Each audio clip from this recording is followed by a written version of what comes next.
Assalamualaikum warahmatullahi wabarakatuh. Bismillah, alhamdulillah, la haula wala quwata illa billah. Amma ba'du.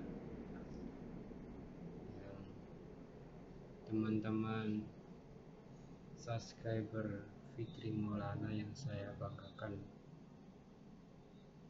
kita lanjut aja ya. Pertama-tama segala puji bagi Allah yang telah memberikan kepada kita semua kenikmatan, baik nikmat hidup, nikmat kesehatan, dan nikmat-nikmat yang lain yang ada di dunia ini. Salawat serta salam semoga tercurahkan selalu kepada baginda Nabi besar Muhammad SAW, Nabi terakhir, dan termasuk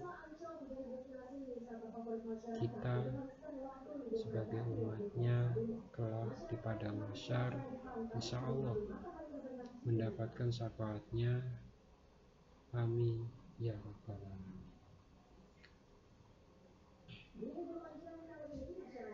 Saya akan membahas tentang buku saya yang berjudul Kegelisahan dalam Kegelapan. Berbicara tentang kegelisahan dan kegelapan ini, kita sudah membahas tentang tema tentang video 1, 2, dan 3. Nah, untuk itu kita mereview kembali lah ya, karena saya juga sudah lama ini tidak bikin video, jadi kita review ulang.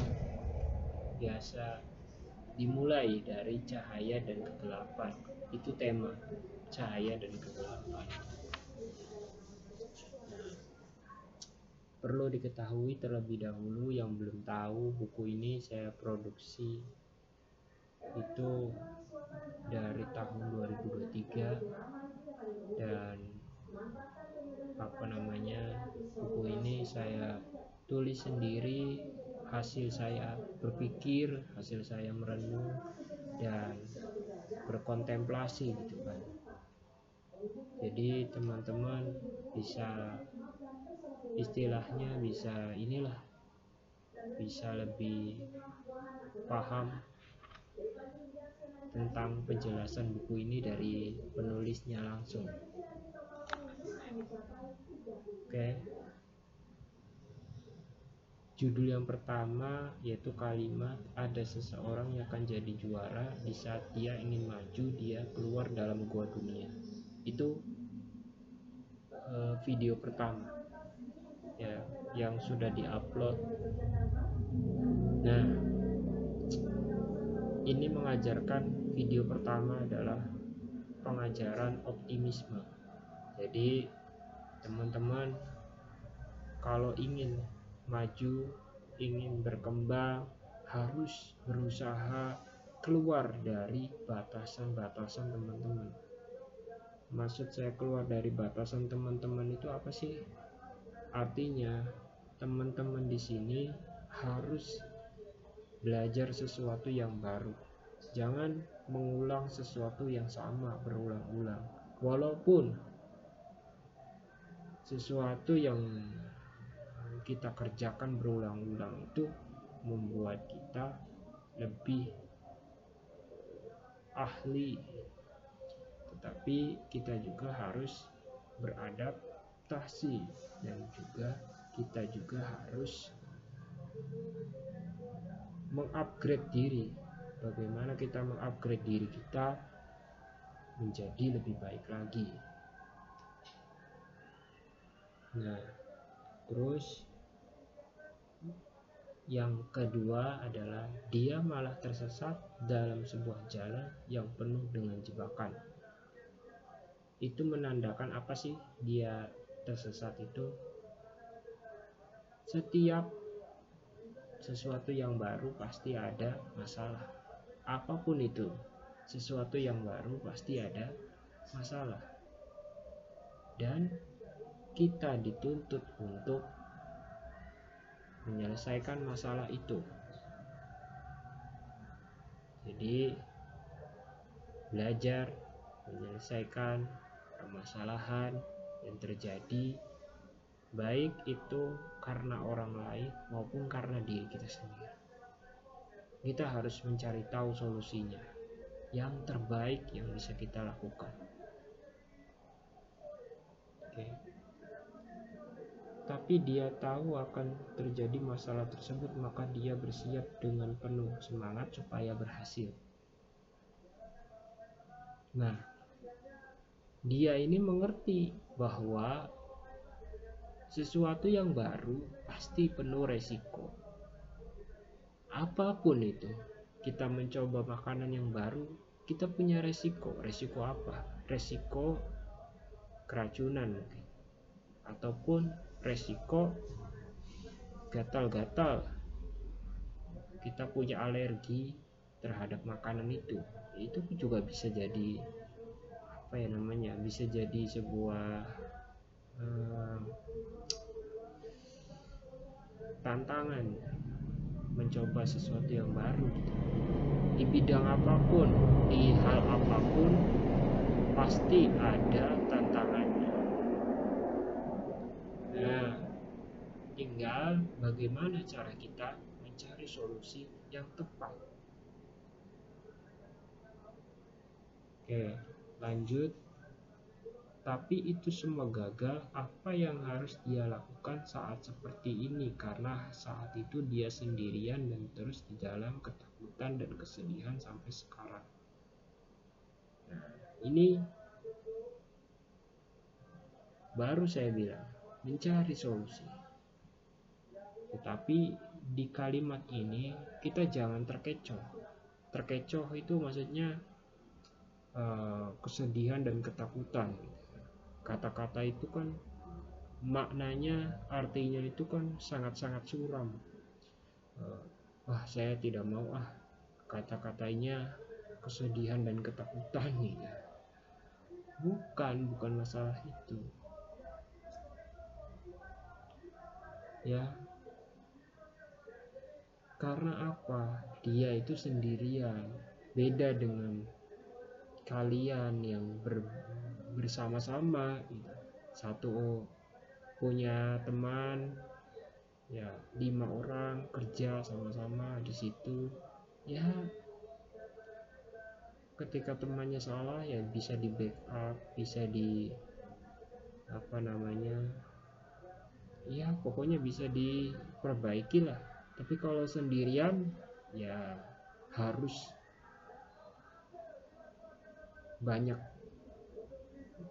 belajar, berlatih sebelum masuk pekerjaan. Makanya teman-teman harus mengikuti pelatihan-pelatihan sebelum bekerja. Apapun pelatihan itu lakukan. Pelatihan menjahit, pelatihan tentang bikin Excel board atau bikin data tentang penjualan, dan itu harus teman-teman kuasai pelatihan-pelatihan tersebut yang sesuai dengan bidang yang digeluti, bidang kamu, sesuai dengan bidang teman-teman, sesuai dengan jurusan teman-teman, sesuai dengan pengetahuan teman-teman, supaya akselerasinya lebih cepat. Nah, supaya teman-teman bisa meloncat lebih tinggi, karena teman-teman sudah punya basic pengetahuan. Beda sama orang yang baru belajar. Teman-teman sudah belajar, tinggal berlatih. Belajar dan berlatih berbeda. Belajar pakai teori, pakai buku, baca buku. Ya, belajar itu kan di sekolah. Ya, mendengarkan orang lain bicara itu juga belajar. Tapi kalau berlatih, teman-teman harus siap membagi waktu dan siap konsekuensi dari kesalahan-kesalahan teman-teman sebagai bukti bahwa teman-teman belajar. Oke. Nah, jadi tapi itu semua gagal. Apa yang harus dilakukan saat seperti ini? Nah, tetap semangat, tetap optimis. Ya, itu jawaban saya. Tetap semangat, tetap optimis. Kenapa di tulisan ini selalu gagal, selalu gagal? Ya emang mencoba yang baru itu ya harus gagal, bukan harus berhasil. Karena kita ini manusia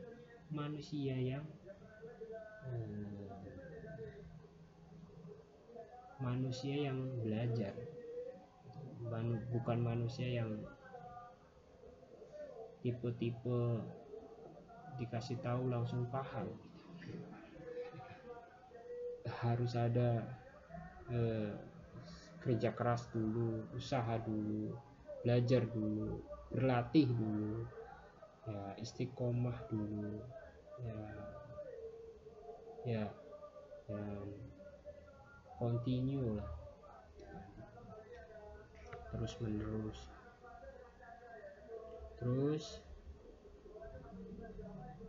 Tapi apa yang harus dilakukan agar semua menjadi tetap baik-baik saja? Nah, ini yang akan kita bahas pada hari ini. Setelah tadi itu ya, kita akan bahas yaitu tapi apa yang harus dilakukan agar semua menjadi tetap baik-baik saja. Yang pertama, carilah mentor. Carilah guru, bukan guru yang hanya bisa mengajarkan, akan tetapi guru juga yang bisa mempraktekkan ilmu yang dibicarakan. Kadang ada guru yang spesialis, ada guru yang guru biasa saja, guru umum.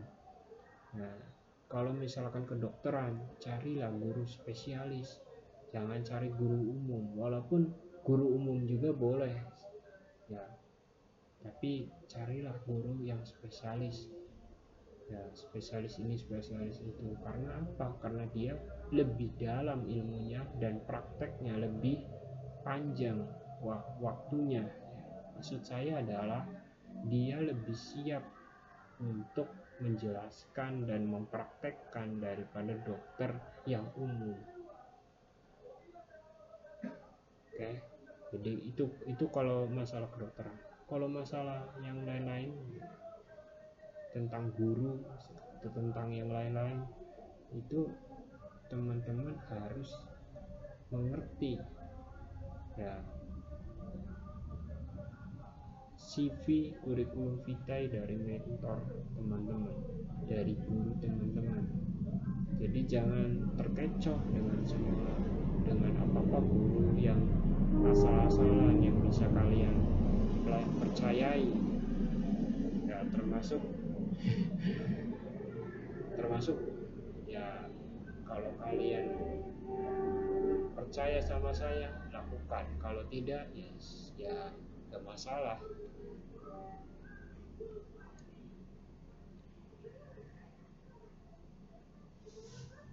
Tuh. Jadi pertama cari mentor, kedua apa? Bikin roadmap. Roadmap itu artinya apa sih?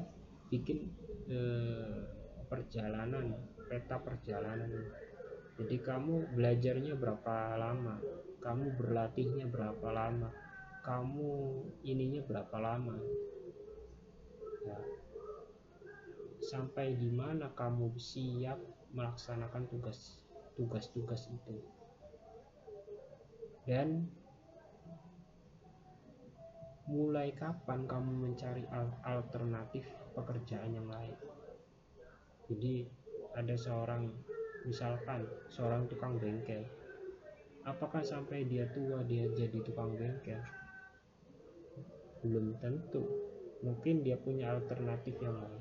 Ada tukang kayu atau itu kan gak mungkin dia sampai tua jadi tukang kayu ya, pasti ada kalanya dia pensiun jadi tukang kayu juga, tukang bangunan sama, insinyur sama. Profesi, bidang profesi itu kadang butuh stamina, kekuatan, dan stamina itu kekuatan ya, stamina yang sehat, prima, dan ya usia yang produktif. Kalau usia sudah tidak produktif, sudah 50 tahun ke atas kan, wah apa namanya, kita harus cari solusi yang baru.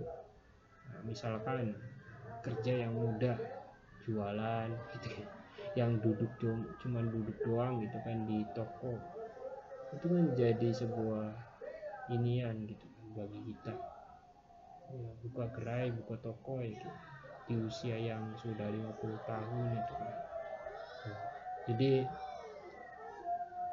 pekerjaan yang berat itu ketika kita muda, umur 20 tahun sampai umur 49 tahun kita kerja keras gitu, banting tulang ya. Apa namanya, kita kayu-kayu di kita angkat beban gitu ya, pekerjaan yang berat gitu. Tapi setelah 50 tahun ke atas ya mulai kita cari alternatif yang lainnya. Jadi solusi saya adalah dua: cari mentor, cari guru, cari orang yang kamu pahami dan sesuai dengan bidangmu. Lalu yang kedua adalah carilah roadmap, bikinlah roadmap perjalanan kamu merintis perjalanan karir kamu gitu. Dari awal sampai akhir, sampai sesuatu yang baru gitu. Itu harus dipikirkan gitu, teman-teman, harus dipikirkan biar teman-teman tidak pengangguran ya. Dan harus dipikirkan juga ketika ada PHK masalah gitu kan, apalagi yang kerjanya di pabrik ataupun di tempat-tempat yang banyak orang kerjanya tuh ya, itu kan yang namanya kerja di perusahaan ataupun instansi harus punya backup pekerjaan sampingan yang bisa dilakukan. Soalnya apa? Soalnya teman-teman kalau di PHK ya otomatis dapat gajian cuma pas kerja saja. Setelah PHK ya sudah tidak dapat gaji lagi. Yang artinya teman-teman harus cari peluang yang baru, harus cari pekerjaan yang baru. Tapi kalau udah ada sampingan lah ya santai ya, ibarat kata santai mencari peluang yang lebih besar ya, sambil mencari peluang yang besar di depan mata ya, kita masih bisa apa namanya, existing gitu, dengan kebutuhan primer kita terpenuhi gitu. Karena kita berusaha menjaga kebutuhan primer itu jangan sampai kekurangan gitu. Kalau sekunder maupun tersier itu boleh kita tidak tidak mencukupi atau tidak ya kan, tidak menjadi ambisi kita. Tapi kalau kebutuhan primer itu harus kayak makan, kayak rumah, kayak pakaian, itu harus diperjuangkan benar-benar oleh teman-teman, harus diperjuangkan. Jadi mungkin seperti itulah yang bisa saya sampaikan. Terima kasih atas perhatiannya. Wallahu waffiq ila aqwamit thoriq. Wassalamualaikum warahmatullahi wabarakatuh.